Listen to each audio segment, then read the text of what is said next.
Bengali baby ফুডের আরও একটি নতুন বেবি ফুড রেসিপিতে আপনাদের ওয়েলকাম।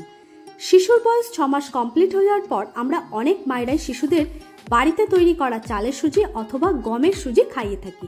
তো আজকে এই রেসিপিতে আমরা দেখে নেব কিভাবে পুষ্টিকর উপায়ে শিশুর জন্য সুজি রান্না করা যায়, যার থেকে শিশুর অনেক পুষ্টিগুণও পাবে এবং শিশুর ওয়েট গেনও হবে।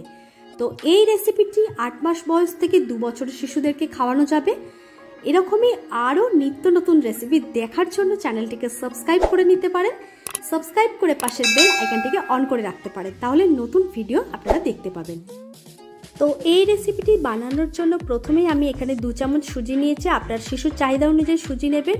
এর সাথে ছোট একটি গাজর গ্রেট করে নিয়েছি, আর লাগছে মিষ্টি স্বাদের জন্য গুড়, আর সুজিটা ভাজার জন্য লাগছে সামান্য পরিমাণ ঘি। আমি এখানে ছোট একটি চামচের 1 চামচ ঘি দিয়েছি। ঘি গরম হয়ে এলে এর মধ্যে গাজরটা দিয়ে 2 মিনিট মতো ভালোভাবে নেড়েচেড়ে নিতে হবে। গাজর শিশুর জন্য খুবই উপকারী একটি সবজি। এটি শিশুদের দৃষ্টিশক্তি ভালো করতে, ইমিউনিটি বুস্ট করতে সাহায্য করে। গাজরটা 2 মিনিট ভেজে নেওয়া হয়ে গেছে। এখন এর মধ্যে দিয়ে দিচ্ছি 2 চামচের মতো সুজি। আপনারা আপনার শিশু যতটা পরিমাণ খেতে পারবে সেই অনুযায়ী কিন্তু সুজি এবং গাজরের পরিমাণটা নেবেন।